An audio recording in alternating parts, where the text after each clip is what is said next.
One of the most common questions I get asked by Twitch chat while playing Rainbow Six Siege is how do you rank up from Plat 3 to Plat 1? What is the secret? What are the skills needed and all that jazz? A lot of guys think that all they go up against are Diamond Smurfs, or maybe you're just destined to lose, while other high ranks just have it lucky or some sort of easy mode is turned on. I do agree they do exist and do suck to play against. But let's be real. Unless we're Shaiko deleting everybody off the face of the earth with Jaeger and Ash, it's not always easy for some of us. Now the first thing to know that it is completely normal and everybody has those phases. Don't try to compare your other's progress to yours and how you can't speedrun to Plat 1. Obviously they are doing something right and correct that you aren't doing, and that's just the truth. It may sound impossible to find that shit from Plat 3 to Plat 1 consistently, but it's actually a lot easier than you think.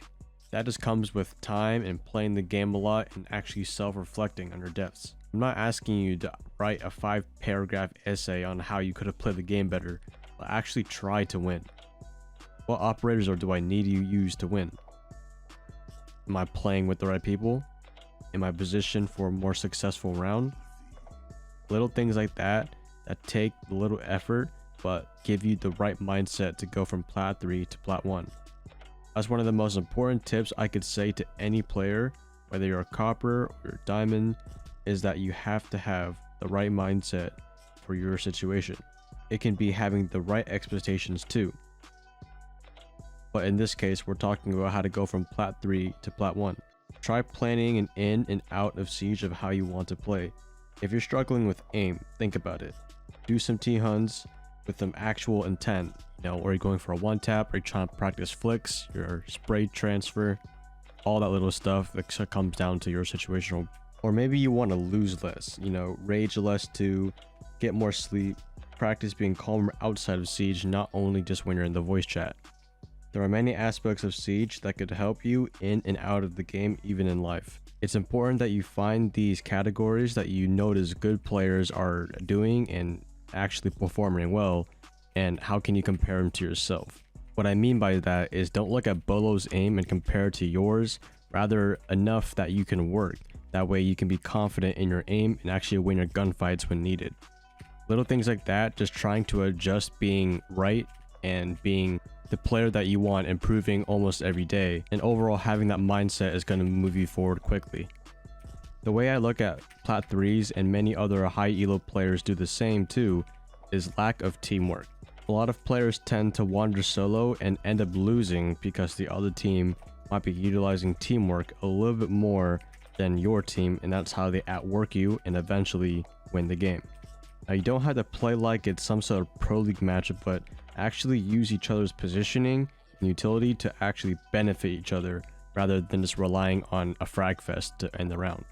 By utilizing all of this, you actually benefit each other, so that way you're more coordinated in general, which will lead you consistently winning rounds against lower players.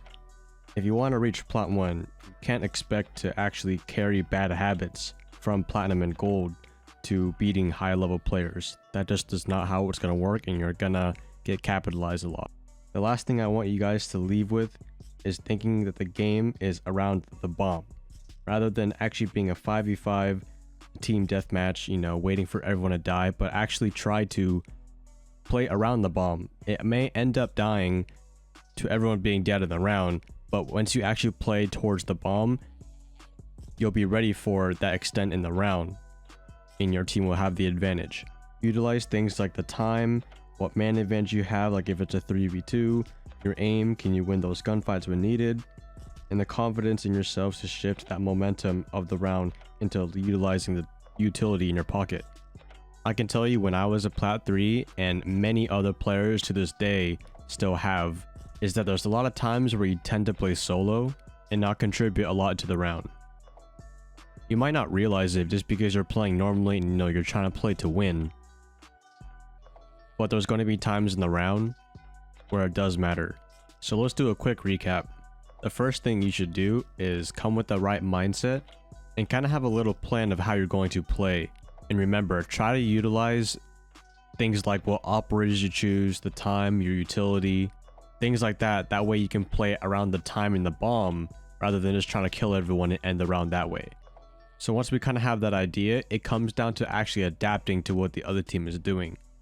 Now, I'm not saying you have to predict every single move that the team is doing, like what angles they're holding, where they're going to play. It's more of using the process of elimination. You know, using your drones to find out what rooms are clear, what map control you can take, and how can you get yourself closer to remember how can we play more towards the bomb in time, rather than trying to force the kills and make the kills come to our way. Here's an example.